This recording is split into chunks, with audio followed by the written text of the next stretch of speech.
Is it recording? Yeah, you good, my boy.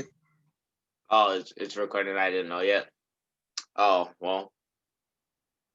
What's up, everybody?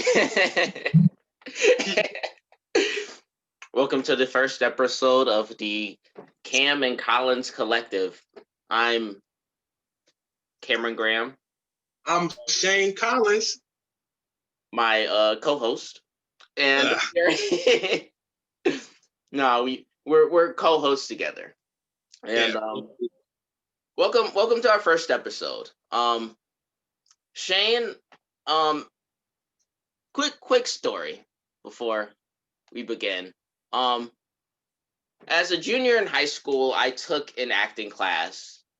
And one of our first assignments was to get up and sing a song in front of the class. Because apparently singing is a intimate thing, which it is. But I remember being so embarrassed. And I just had my heart broke for the first time. And I sang this song. I forgot the words. Hey, we can look back and laugh at the heartbreak now. Like, yeah. You know. It was rough when we were there. It was rough when we were there. But we can laugh about it a couple of years in advance. I just had my heart broke for the first time, and I was singing a song. I was forgetting the words. I was real defeated, and I sat down. And then one guy, everyone kind of gave light, polite claps, and then one guy was over here, yeah, Cam, clapping as loud as he could and giving me all the praise that he could, and it was this guy right here. I think ever since that day, this Shane Collins has been probably one of my best friends. I always wanted a sister because I grew up with guys. What you saying, Cameron? But as far as guys go, this guy's top of the line. Okay, that was I didn't know where you were going with that. I'm like, you always wanted a sister. He's like, he's the sister I never had. I'm like, okay, is that how you feel? All right. And over the four or so years we've been friends, we've gotten into the habit of having these long, elaborate phone conversations. Sometimes we're on the phone for like 4 or 5 hours. I'm like, yeah, we're really out here like girls. Yeah, hey, look, you got a girl, but I don't. So, Cameron, you look good is all I'm saying. You look good. I guess I gotta fill that role until Shane finds someone to snatch him up. So, ladies, you damn right. You damn right. But anyway, we got into this habit of having these elaborate phone conversations, about all kinds of things. And we were talking one day, and we were like, why don't we bring this to some type of a medium for people to watch? And that is when we decided to do this podcast. Because I feel like we got a lot to say. I know my dude Shane does. I know I do. So we were like, let's put it on a little podcast, get people interested, and see where it goes. So the first thing that we're gonna do in this podcast, it's a thing I like to call a rose, a thorn, and a bud, which is basically something good that's happened this week to us, something bad that's happened to us this week, and then something that we're looking forward to happening soon. And Shane, I'm gonna let you hit that first. What's a rose, a thorn, and a bud for you? A rose, other than us starting this, I've been on a weight loss journey. And this is the most successful I've been. I got a little off track last week, but I'm back on it this week. I got a good exercise in this morning. I just trying to stay on that, stay healthy, and that's keeping me happy. Thorn. Okay. It didn't happen this week. I want to say just a general Thorn, just as we get into this colder season. Yeah. I am okay. Let me rephrase this. Me and ice are arch nemesis. Okay. And I'd like to furthermore say, for a big dude, a big person, it don't got to be a dude. If you got some weight on your back, right? When you fall, there is a lot of, okay, there's a couple things, right? If there's nobody around, you get back up or try to get back up. If there's people around, probably just lay there till there's not. I've had to lay there, just lay there. Cause look, when you get up, you try to do a little shaky joints when you try to get up, and then you look crazy. You look like Frozen running on ice. You know what I mean? But you just in place. And it's just a hassle to get up and then fall back down again when you got some weight on your back. It's bad for the knees. So stay there if you will. I'm scared of ice, but I do like this season otherwise.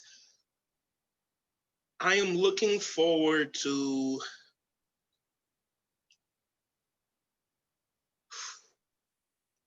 low-key end of the semester.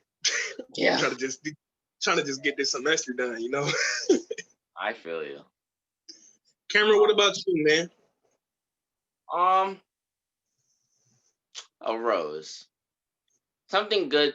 I think obviously getting to start this podcast with one of my low-key best friends, Shane. Low-key. It's low-key. And we keep it down. We don't tell people. But true. Other than that, I guess we got a week off from my trash school classes. Being a college student, it's funny looking back throughout the years. You think every level you go up, you're like, it can't possibly get worse than this. I remember being in high school, being like, there's no way I'm gonna take anything that is as trash as this. And in some ways, like for the first 2 years, college was kind of good for me. I was making the dean's list, doing all types of stuff. Then little shawty named COVID-19 hit, and my stuff up. I mean, I have been shaken by the pandemic. My grades, my social life, my extracurricular activities, just smack. So this semester so far it's been kind of trash for me. They're asking me to wake up and get on a computer and then get upset when I fall asleep or when I don't want my camera on because I look like trash. It's like, wait, you say you should turn your camera off right now then? Dang. All right, that was uncalled for anyway. But yeah, wait. I get my feelings hurt. A Thorn. As far as something bad that's happened this week, I don't know. I mean, it's break everything. But like, I guess the lumen negative thing for me, the thorn that keeps stabbing me, is this pandemic. Usually during this week I would probably be hanging out. Last year, Shane was sleeping downstairs in my basement. Not permanently. He came over and spent some time with me, but he wasn't living there. But but I was with Shane in person around this time last year. And like so much stuff is different. Like I got a girlfriend now. I can't hang out with her as much as I want to. It's like it's funny, the second why are you clapping? My boy Cameron. No, that's it. No. Yeah, no. Okay, so the girlfriend thing is a good thing. The bad thing is that I can only see her like a day out of the week. And it's just like, I mean, just I gotta living at home. During the school week and when classes are in session, my parents have kind of gotten accustomed to, okay, don't scream for Cameron like at the early hours of the day because he's probably in classes. But the second I get a week off, I swear today my mom was shouting at me at 7 o'clock in the morning to come bring my dirty clothes down. I was like, Mom, can you give me a couple of seconds to sleep? I've only been asleep for like an hour and a half. Like, can you give me a second? Can't talk about your crazy sleep schedule, cause bro, relax. Like I feel like you got the weirdest sleep schedule. You talking about at 7:30, you only had an hour to sleep. Because I'm on a mission. See, my goal is to be a film director and screenwriter when I leave college.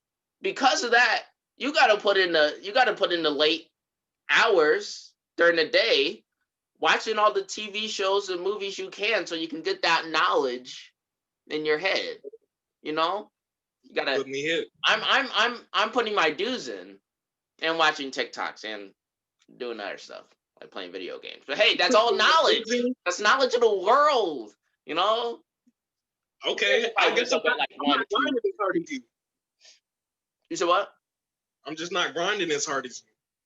Yeah, Shane, get on your game. Okay. And but yeah, my parents are tweaking sometimes. I can't see very many people. But something that I am looking forward to is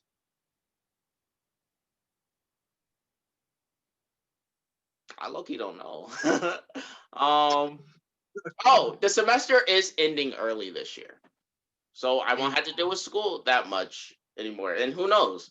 They might kick me out of the university because of my grades. So okay. That's way to make it out.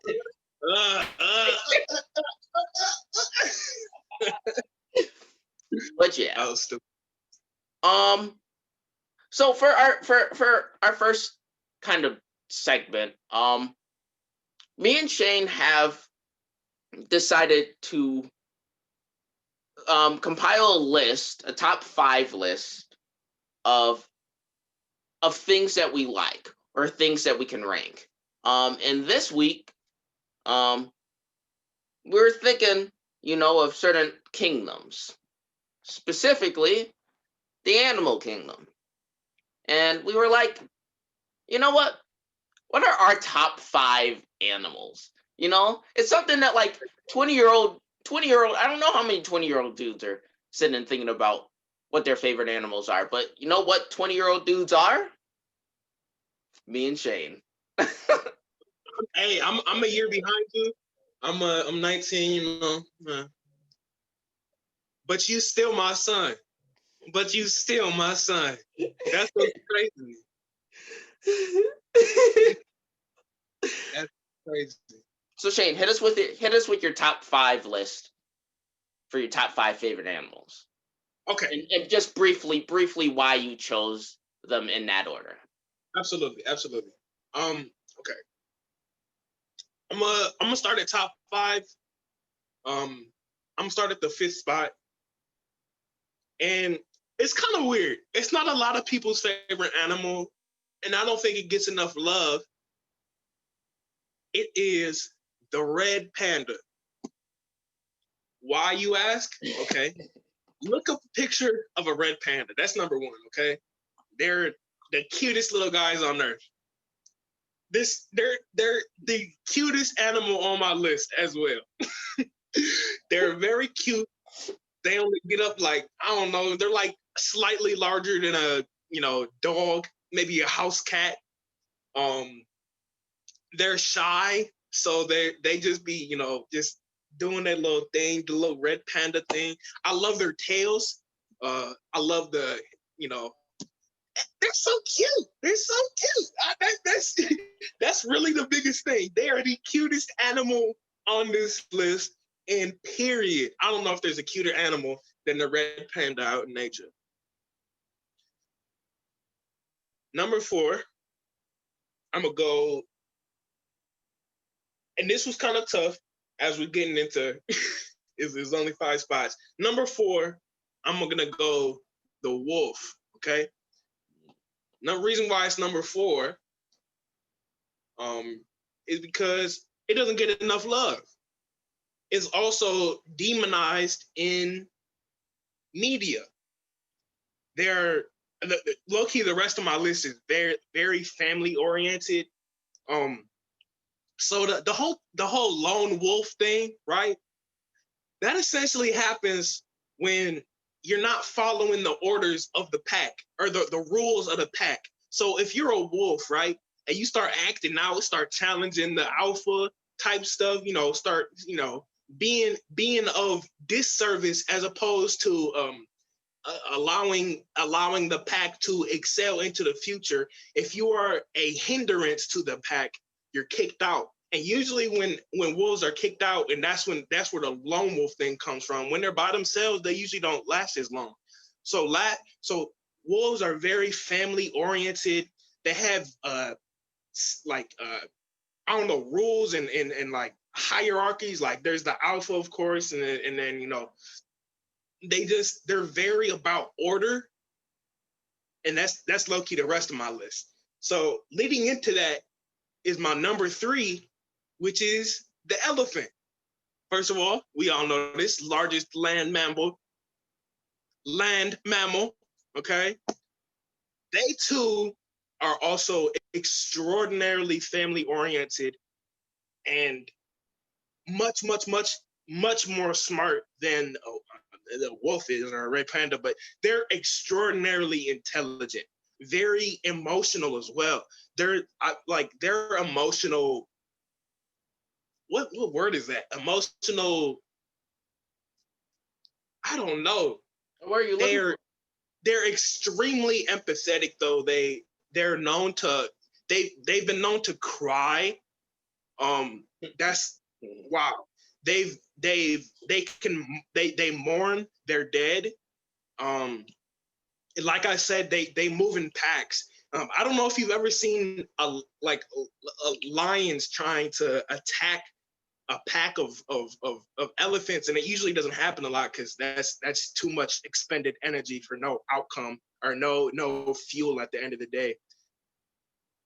They herd around the baby like that. All the adults herd around the baby, and they just this big gray wall of meat, just elephant meat, just defense. You know what I'm saying? Pause. I didn't mean to say that. So elephant, extremely smart, emotionally in tune. That's why they're my number 3 spot. Number 2 spot are whales. Whales have been one of my favorite animals ever since I was a wee lad. When I was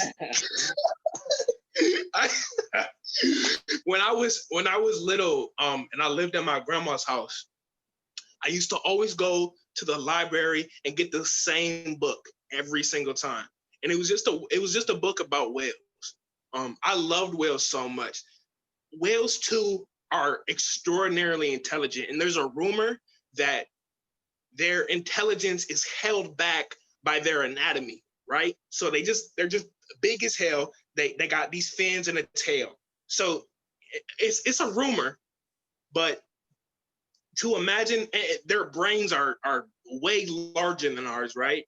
So it makes sense that they might be essentially they could be living way further in the future than we are. They just don't have opposable thumbs. And whales, they're so gentle. Even like killer whales, they're like killer whales is the one most people got to worry about, or I think most people think to worry about. Killer whales, there's never been a documented attack on humans in the wild. They've only ever reacted or harmed a human in the case of like a Sea World or something like that. You know what I mean? Mm-hmm. There's a story, and this is so beautiful, and I be way too scared to get in the water with them. Of this guy gets in the water, and he's right here with eye to eye with a I believe a mother and calf sperm whale, or it might have been humpback. But what happened was he was in the water floating with them, and he said the eyes that she was looking at him with were just so like full of care and full of like, just, I'm not gonna harm you. I have no intentions of hurting you. You're safe. He said he did this thing where he kind of like went out to the side like that, kind of turned around, and then the whale mimicked it. Like, that's incredible to me. You're such a huge creature, so massive, so easily overwhelming to us, and they're the definition of gentle giant. That's why they're in my number 2. Yeah. That sounded like my number 1, low key. My number 1, my number 1, and this is easy. This has been easily my favorite animal. I know I said I was a fan of whales ever since I was a little one, but gorillas since day one. And they're gorillas is my number 1. Gorillas. Have you seen the film Mighty Joe Young? Does it have King Kong in it? Okay, so Cameron didn't see Mighty Joe Young. Mighty Joe Young was what got me into gorillas for sure. I'm pissed that you said that. You threw me off my whole game. No, it King Kong, and it had essentially it was a big gorilla though, and it was, I don't know. I'm not gonna get into the whole story of Mighty Joe Young, but that's what made me fall in love. Again, gorillas are extraordinarily family oriented. They all just live in a little nest. They're very docile. They eat. All they do is really eat all day. They just, they're vegetarians. They have different calls to each other. I know they're big brooding. They're however many times stronger than that of a human male, but there's a lot of order in them as well. There's a lot of order with gorillas in their, I don't even know what that collection of gorillas is called. But there's, the silverbacks, and there's the females, there's the young blackbacks, which then eventually turn into silverbacks. But gorillas have just been, I just admire them. And obviously they're extremely intelligent, their DNA being that of apes. We're apes. They're easy to anthropomorph. I dove into that word, and I was not confident about the end. We admired the effort. The viewers admired the effort. Okay, he said, okay. Gorillas, if y'all don't know more about gorillas, they should be your favorite animal too. I also my favorite Disney movie is Tarzan. So if that gives you any sense, if you could have put me in Tarzan's shoes, I do love my mom, but I also love gorillas. Hey, no, hey, mama, I love you. I'm just playing, mama. That's good. That's messed up. Because Tarzan's parents got killed by that jaguar. That's wrong. That's wrong. I do not want that for my mother. I hope she does well. I'm talking about I hope she does well. My mother is going to do well. I'm falling apart. Cameron, as well as in not getting killed by a jaguar.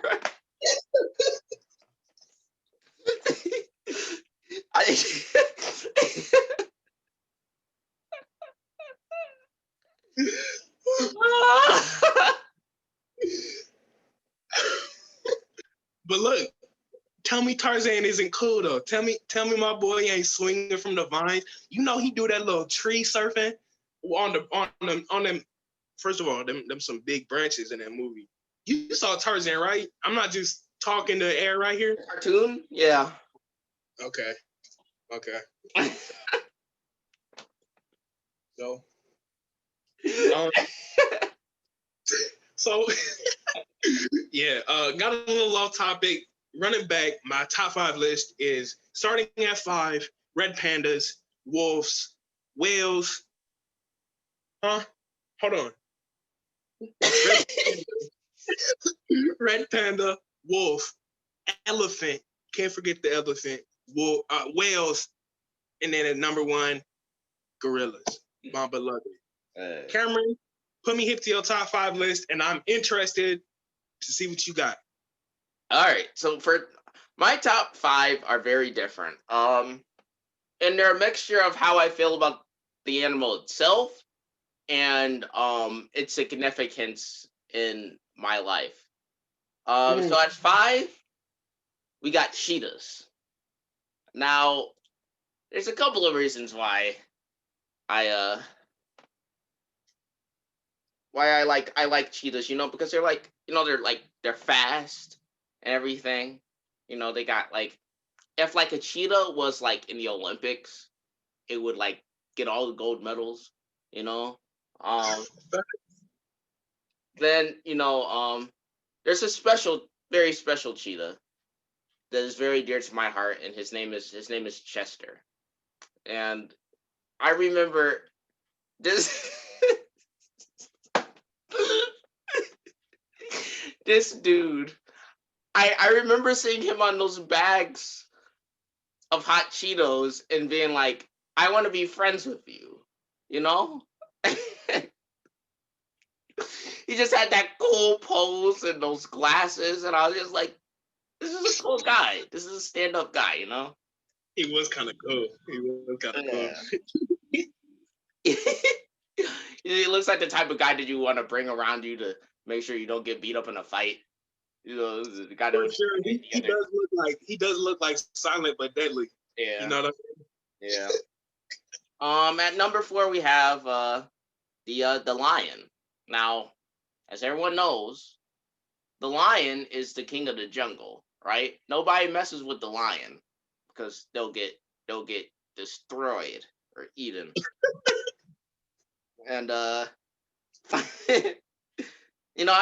always wanted like that kind of like power in my life, the power to raise myself up and like put others down and like dominate and take over in society and be king. Nobody steps to me, You trying to be a tyrant. Yeah. We're all about that, the tyrannical animals and the tyranny, that's I feel like tyrannical? That's kind of that's something I need. That's something I need in my life. A little good dictatorship. Dictatorship. Coming in at number 3, we got the owl. Now the owl is what I consider the superhero of like birds. Because it can fly. It can see in the dark. So like has night vision. It can swoop in and kill you. It's like the bat. It's literally. Well, I guess that's a bat, but like that's like it's the Batman of birds. Like excusing a bat, but it's cooler than bats. Because you can kill a bat easier than you can kill an owl. An owl is like a bigger version of a bat. So they have all the qualities that a bat has, but it's bigger and more intimidating, and prettier, They are pretty. The owls are pretty, and they don't blink that much, and they got that little swivel head, and it's like, it's cool. Like if I were like a bird, I would want to be an owl because I would be a superhero. I think eagles get too much praise because they just look. I feel like they're one of those people that kind of front in front of people and act like they're bigger and better than everybody else, but they're really just kind of like normal, It's not real special about them. They get bullied, They get bullied by the other owls, like, oh, you're bald. And they go home and they cry. But like owls, like if you make fun of an owl in the daytime, or if you wake an owl up from its nap in the daytime, they'll swoop in on you in the middle of the night and slice you up with those claws, you know? So that's I would want to be an owl if I were a bird. Number 2, we got peacocks. Now, peacocks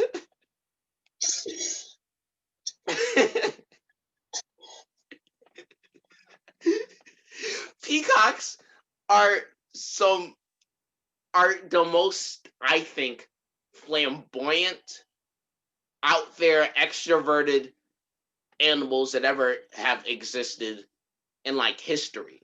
You know, people say humans are a lot like monkeys because of like evolution and stuff, and like, well, yeah, science, okay, cool. But personally, I feel like we're closest to peacocks because they got the vibrant personalities and the struts to them and everything when they feel good about themselves. You know, when they mate with like other animals and they go in and like they like spread those feathers and like, hey girl, and then like other like peacocks, like women peacocks look at them and they're like, ooh, I like them feathers, and then they make babies, and I'm like, that's like humans, right? Because I think monkeys, personally, this is a Cameron take. I feel monkeys are good at imitating humans. They're good at the imitation. Peacocks are good at being humans. That makes no sense. Hey, that makes no sense. I am confused. But number one, what has been number one, and this is actually, all jokes aside, this is actually kind of like personal to me. Coming in at number one, I think I had to say my favorite animal is a meerkat. Because like meerkats are like survivors, right? They are some of the most attacked species of animal in like the animal kingdom. Everybody is messing with them, and they can't really defend themselves because they're little. Like they look like little like rats that like are standing up. So like it's hard for them to like fight back and everything. But like no matter how much they like get bullied or like the threat is on their life, they keep on surviving. And I feel like if I had to describe myself as an animal, I would probably describe myself as a meerkat, you know, very not confrontational, always trying to maneuver and figure out how to stay alive in this toxic environment we call the United States, you know? And I think meerkats exhibit that. And then also they're cute looking. I think you said red pandas are cute. Look at a meerkat. And yeah. Wow. As you can see, two very different lists, but the heart is still there. The heart is still there. Quick thoughts before we move on, Shane. Any reactions? It looks like you had something to say.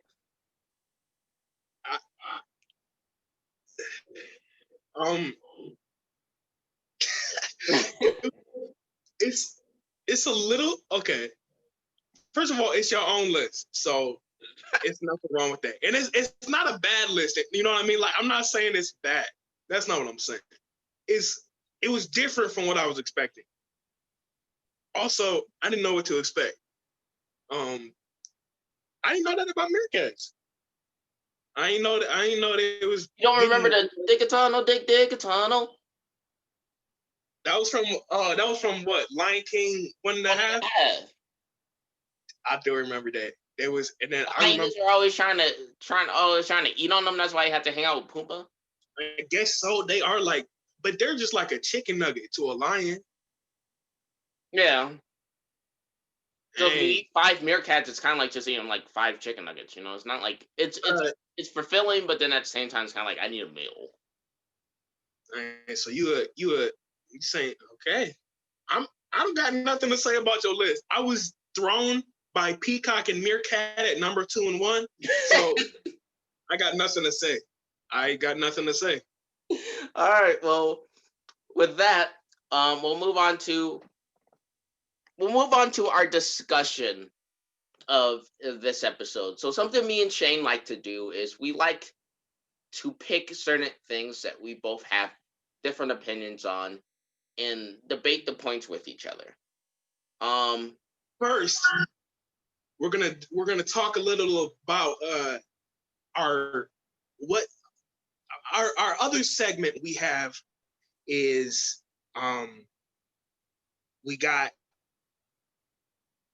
we're gonna be starting a show with you guys. Hopefully, y'all can watch along. But Cameron, if you want to talk about that a little bit more, what show we talking about?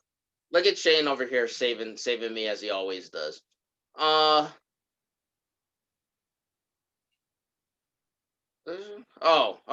Okay.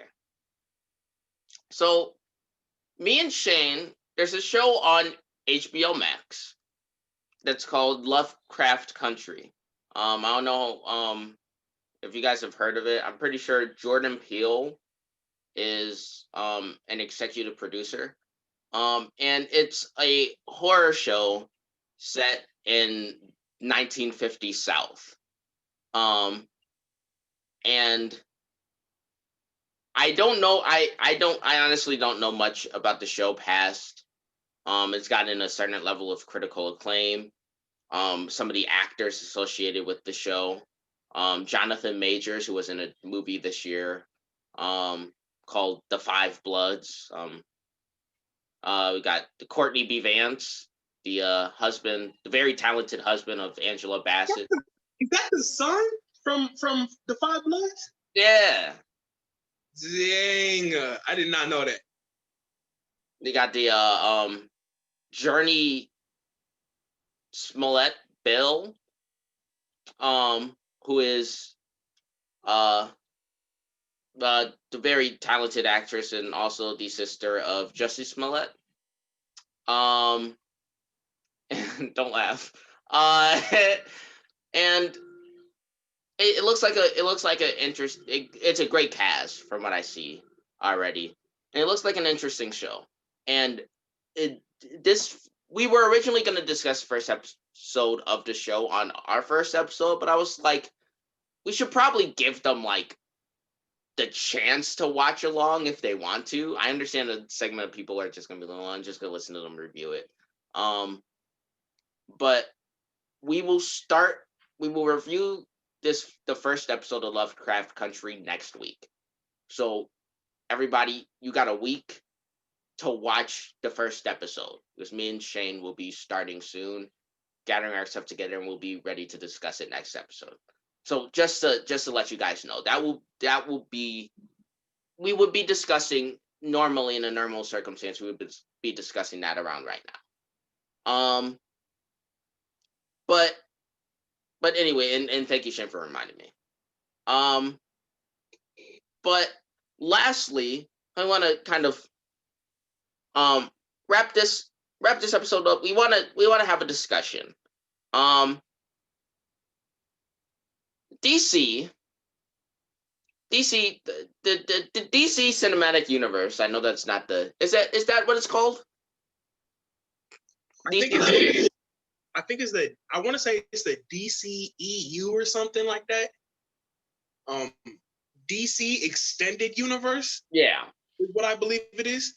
Yeah, but in the world of cinematic depictions of DC comic book superheroes, I'm gonna be honest, the movies are mostly trash. I remember seeing a certain movie, called Suicide Squad with a friend, in high school, and if he hadn't bought the ticket, I would have left the theater. I sat there out of respect of the fact that he spent his money on me. Other than that, You're a good man. Think I have ever been that disrespected by a movie in my life. Until I saw Aquaman. Both of which are DC. I legit I'm not a huge fan of superhero movies. I'm not even a huge fan of Marvel superhero movies. But DC, it just feels like they take everything that I hate with Marvel and then they throw some like trash in there and then they throw it up in my face. A little bit of 3-day must from Yeah. no access to water, only running on fumes right now. Yeah, no, DC movies smell musty to me. I don't know. They it's like I'm talking to someone who hasn't brushed their teeth when I watch a DC movie. There is an odor when you walk into a DCEU theater. You know what I mean? To be fair though, Wonder Woman, I did like Wonder Woman. The only reason why I liked Wonder Woman though was because it was just such a change from the other ones. It went right back to being trash after that, I think.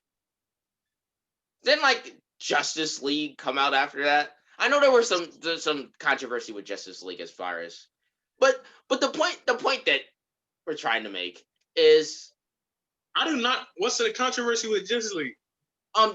The Zack Snyder had to drop out due to personal reasons, so they brought in another director to finish the movie, and he messed it up. So they're making an extended. They're making a director's cut of Justice League that's going to be released next year on HBO Max with the original vision of the director, because he took out some characters, he added some characters. I know he cut down Cyborg's part or changed up some stuff. He was the worst. He was the worst one. Yeah. So it will be revised, but then we gotta also keep into consideration that this is DC. So revised might be, instead of being like 8%, being 32%. So I mean, good on you. At the same time, I think that's I will admit I'm a bougie film fan, so that's a little below my taste. But the two most iconic superheroes in DC, and you can't argue this. You can argue that people are better, more interesting, but you can't argue that two superheroes are more iconic. Facts. Superman, aka superhero Jesus, and Batman. And while I've been cool with most of the people that have portrayed Superman, Christopher Reeve, they struck gold. Christopher Reeve was probably the first depiction of a superhero that was perfect. Shane has a skeptical look on his face, so we will talk about that later. You know who Christopher Reeve is? That's your ideal Superman? All right, I'm not gonna get into these. Have you seen what's his name, Henry Cavill? Yeah. No, I will admit that a lot of the people who play Superman are kind of on the same level as me. But I'm just saying they never miscast Superman. Okay. I think early on they was picking some regular body dudes though. You can't be Superman with 45-year-old body. You know what I'm saying? You can't just be stomach and chest. You gotta have 6-pack. You gotta be chiseled, jawline. They was choosing just. You're saying that was Christopher Reeve? Street. Okay, maybe Christopher Reeves had a little, but Henry Cavill easily has been the best depiction of Superman. Anywho,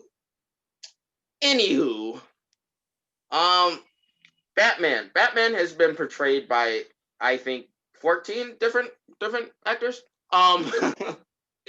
They switch up his casting more than they screw over the Hulk. Loki more than Spider-Man. Yeah, like there was one period of time in like the 90s where Batman was played by a different actor each movie that came out. To the point, it's like Michael Keaton, Val Kilmer, George Clooney. But the most recent guy to play Batman, his name is Ben Affleck. We all know him. Some of us like him. And I like Ben Affleck. I think he's a great director. He's a good actor. He's a good actor too. As far as someone playing Batman, I don't know how I feel about that.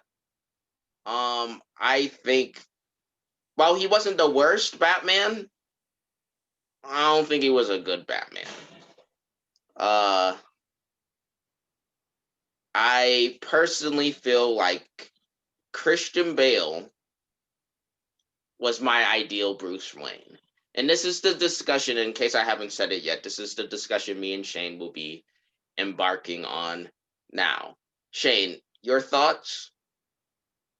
I think you're baloney. That's what I think. I think what you just said is preposterous. You know why? Because Ben Affleck has been the best Batman throughout the years. Period. Best Batman. Better than Christian Bale. Way better than Christian Bale. Better than any 90s Batman. Ben Affleck's been the best Batman out. Christian Bale, dare I say, terrible.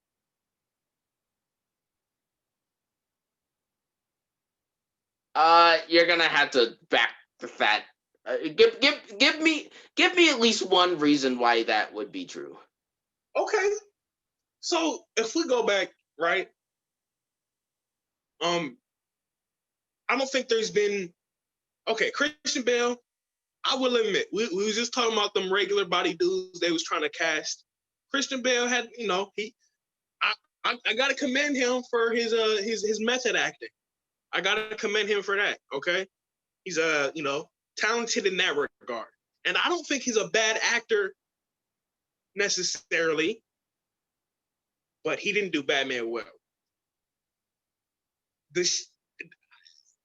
The suit was okay. I was not a fan of how that mask was sat on his face, but my biggest concern with what I don't like about Christian Bale, and this might not have been totally on him, but it's now on him.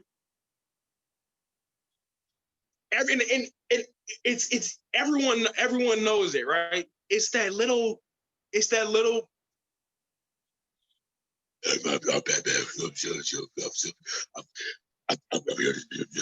That's how he talks throughout the whole movie as Batman. Just breathing hot air on my neck the whole movie. Stop. And okay. You can't be talking to the Joker, Heath Ledger putting on a performance of a lifetime. Heath Ledger also, questionable as the greatest Joker of all time, right? Yeah. Right.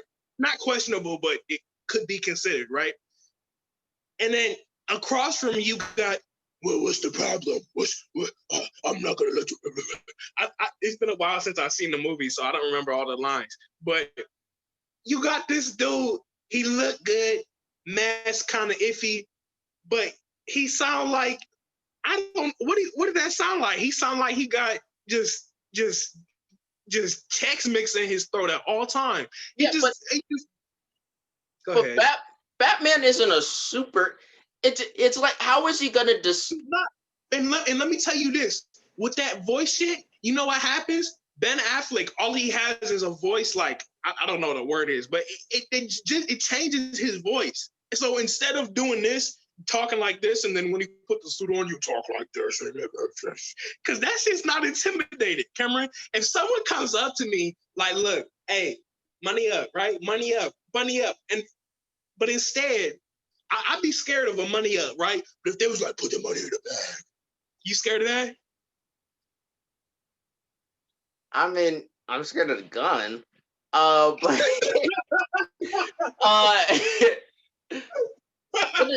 does Ben Affleck disguise his voice at all?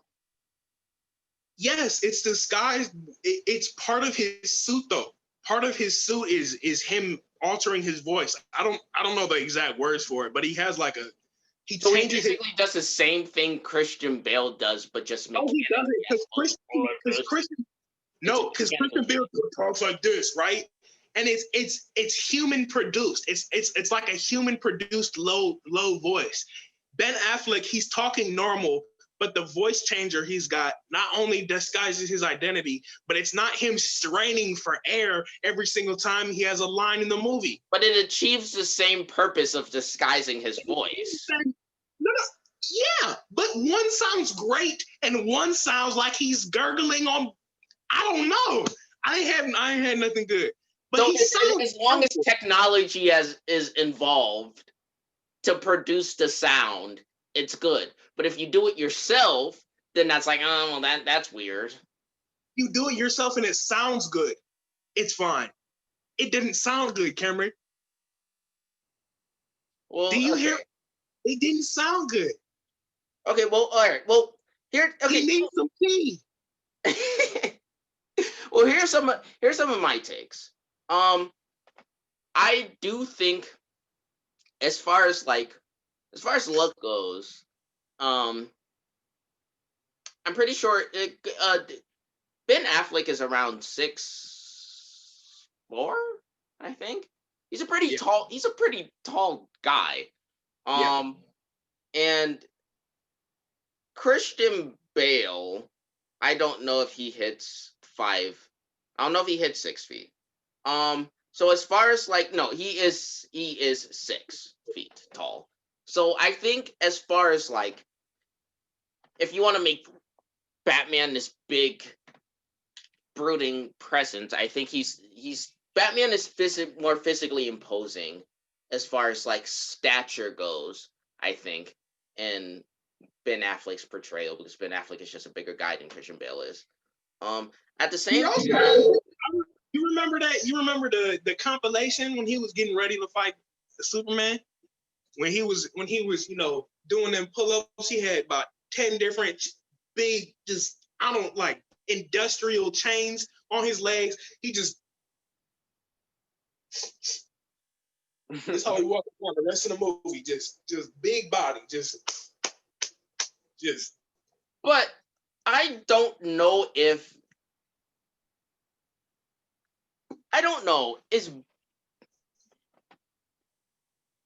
Is the intimidating thing about Batman.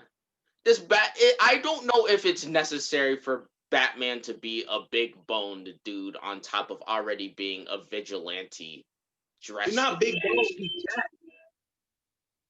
jacked big bone. I don't know if he needs to be jacked. I don't know if he needs to be 7 feet tall. And 300, and I'm exaggerating, but I don't know if he needs to be that big. The fact that he's Batman and that he sneaks up on people and that there's this vigilante, aside from the police department, that's taking crime into their own hands, and you never know where he's going to come from. You never know when he's going to pop up. I think that in of itself is intimidating. I don't think he needs to be. Of course, he can't be. I'm not saying he can be a little scrawny type guy, but then at the same time, he's not Superman. What you were saying, how you were they were casting some regular sized people as Superman when he needs to have that chiseled body and nice facial structure. I agree with that. On Superman, Bruce Wayne can look like a normal guy because all he really is a guy in a suit. It's kind of like Iron Man. Does Iron Man need to be a jacked dude if he's going to get in an Iron Man suit? The difference between, first of all, if he was no, technically he does not, because he's getting in an Iron Man suit, right? Yes. We go back to Batman doesn't have any powers, so one, can't be regular body. Number two, it is canon that well, okay, first of all, I should go back to the height thing. Ben Affleck, you said 6'4"? Yes. Batman is 6'2". Christian Bale 6 foot. So it falls in the middle, right? Yeah. So in that sense, I understand what you're saying. Like he's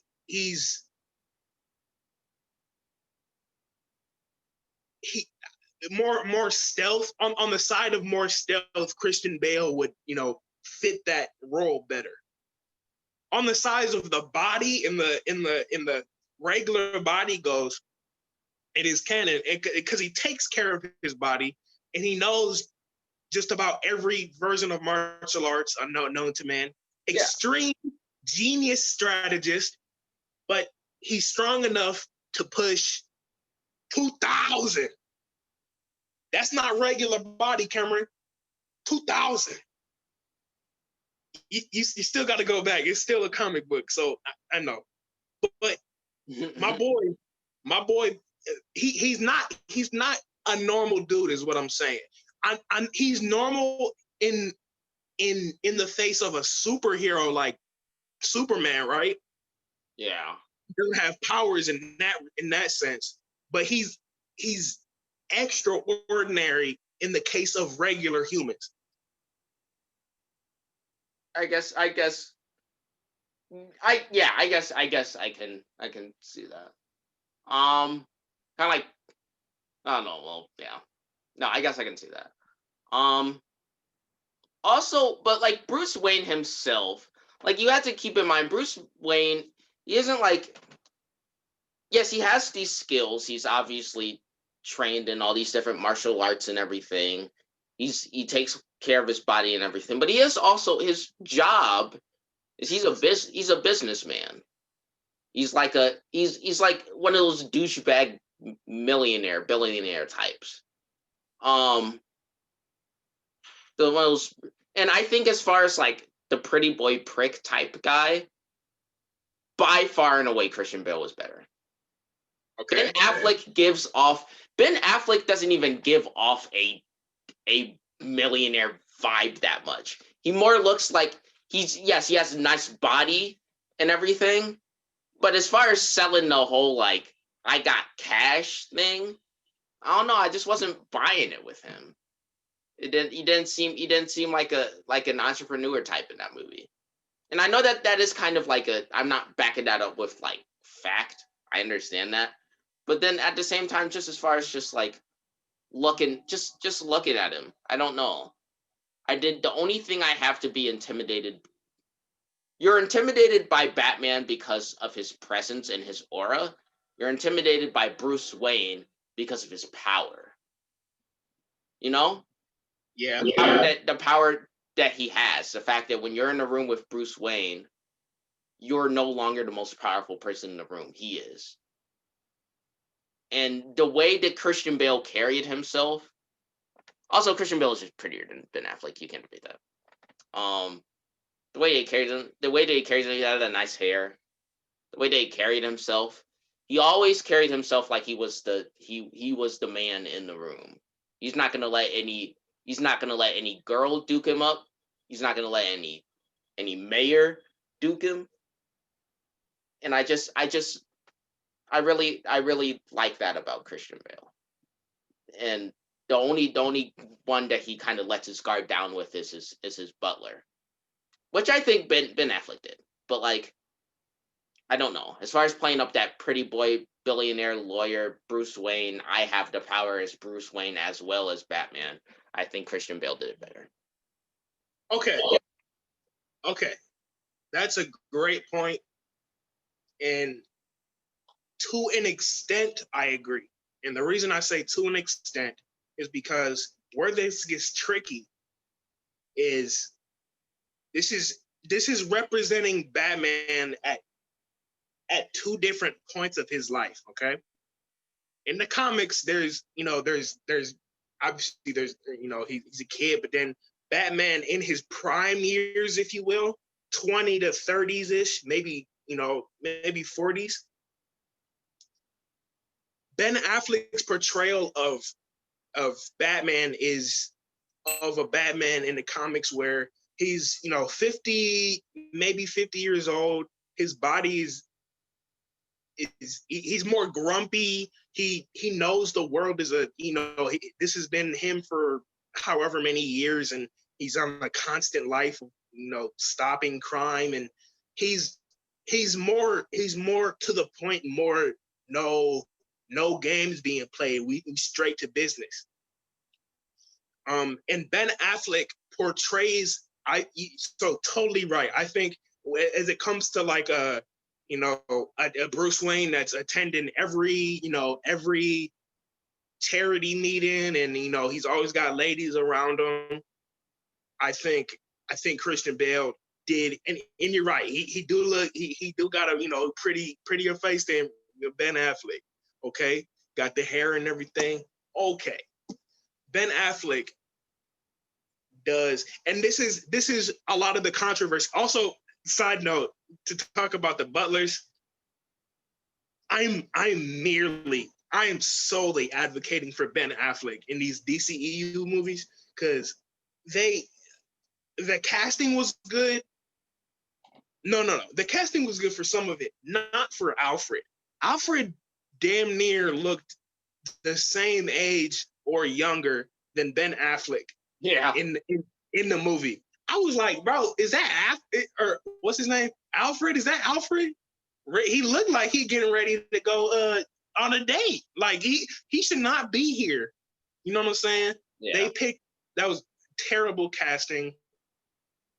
I couldn't really connect to him. I must admit the Alfred from the Dark Knight trilogy was more iconic and more what I envisioned of Alfred. Yeah, Michael Caine. I think Jeremy Irons, who voiced not Jafar, Scar in The Lion King. He played Alfred in the newer movies and the ones with that's him. I'm learning something new every day. And then Alfred, you said what? Go ahead. And then the Christian Bale ones, it was played by an actor. His name is Michael Caine. Michael Caine pretty iconic. A lot of people know about Michael Caine. Yeah. I did not know that was. And I'm pretty sure. Watch me be wrong, and I had to retract. But yeah, and we're gonna wrap this up in a second. But like, Shane, you made a point that could have possibly debunked this entire discussion. That these are two different Bruce Waynes at two different points in their life. So in reality, Christian Bale and Ben Affleck could just be two perfect versions of two different Batmans. Let me tell you this, okay?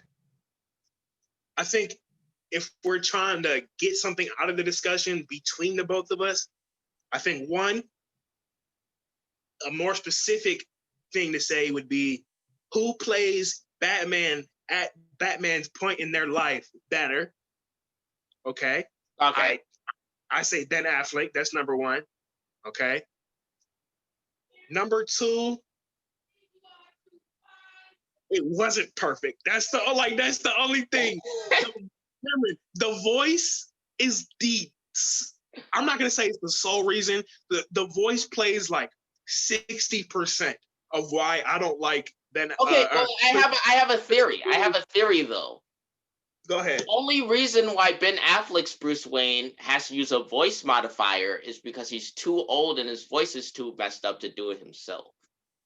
Because he was doing it for so many years. So really, yeah. Dang, that's low-key a theory. You kind of that's. So if Ben Affleck were doing it himself, it would low-key sound the same as Christian Bale's. It would sound the same, low-key. So the voice modifier, the voice isn't necessarily Christian Bale doing it bad, as opposed to him doing it as good as he can. And Ben Affleck using the voice modifiers and them necessarily upping it just as much to show the age progression of the character. It's still bad. It's still really horrible. Really, that's on him for not being smarter earlier on. You don't like you're Batman. You have billions. I'm talking billions. All right, what did The Rock used to say? In front of all my millions. Millions. He still can't make a voice modifier for himself when he's 20, 30, 40 years old. Come on, son. But isn't that why would a person that young have the knowledge that he did that far in the future? It's just you would obviously just learn more as you progress through your age. That's fair.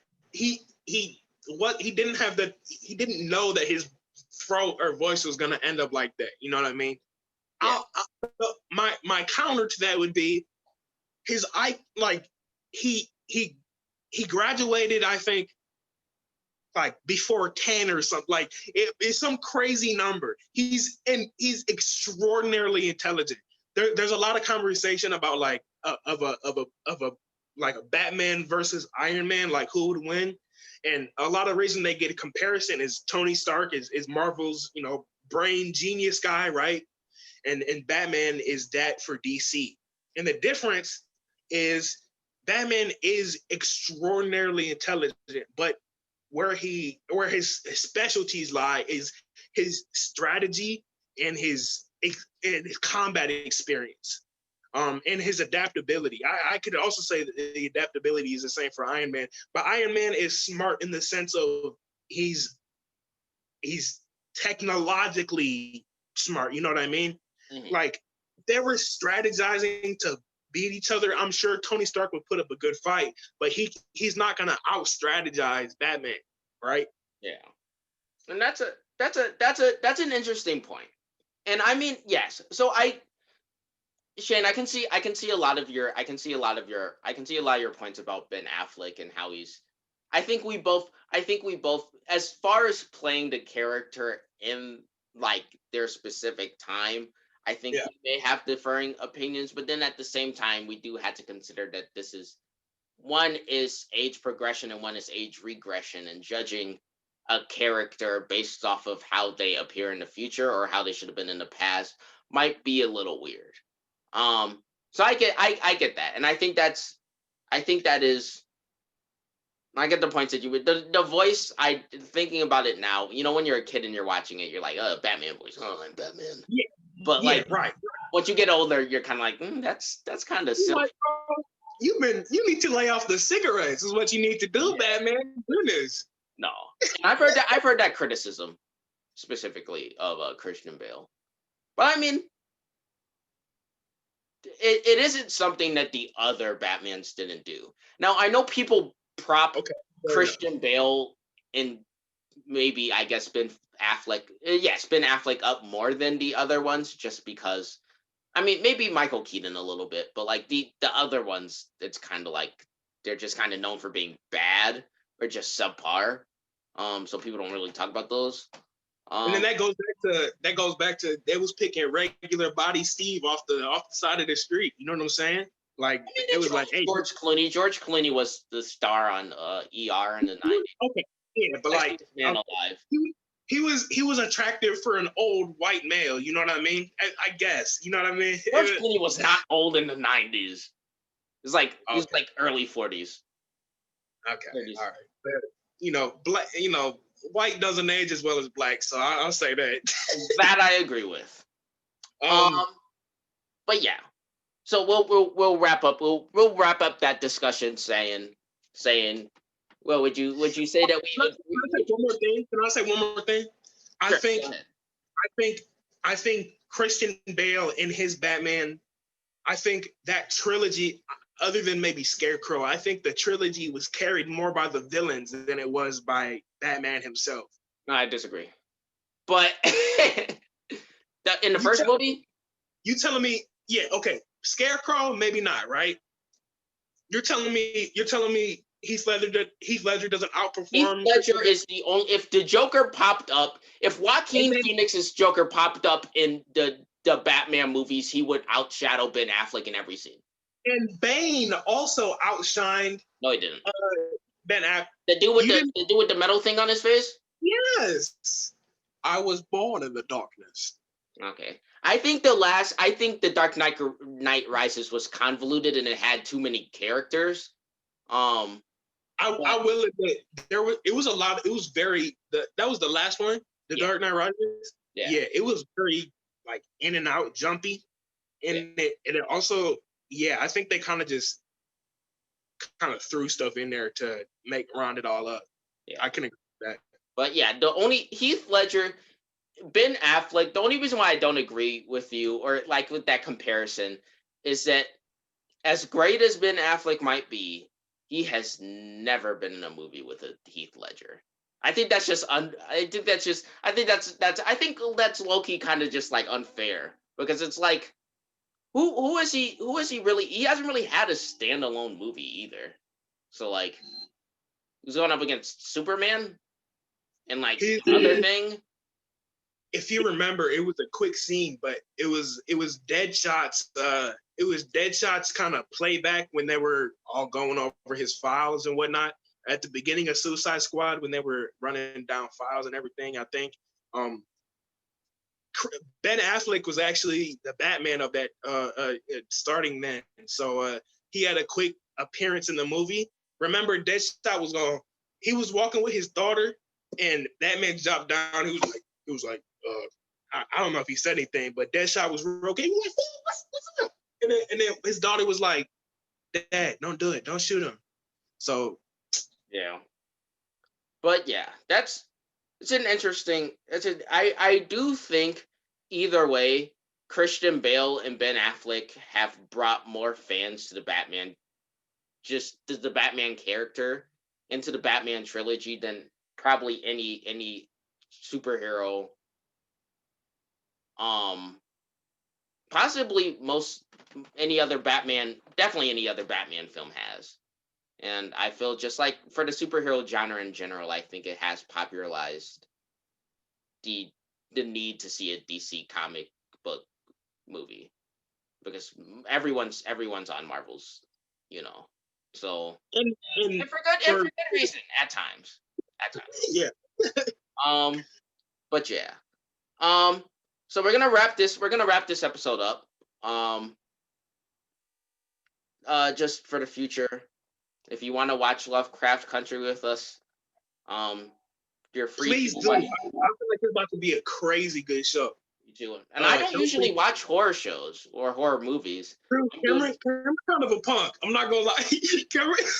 I've seen The Exorcist. So petty comments aside, I'm coming on this journey too. So if you want to join us, we will be happy to have you. And we will start that next week. So tune into this first episode. Over the course of this next week, me and Shane will be reviewing it in the next episode. And if you just want to hear our takes on the episode, you're free to. Yeah. But and if you just want to hear both of our lovely voices every week, just come back and give a listen. At the very least, give a listen. You don't gotta watch us. Just have us on in the background if you want. Use my smooth, sultry voice as a way. I had nothing to say.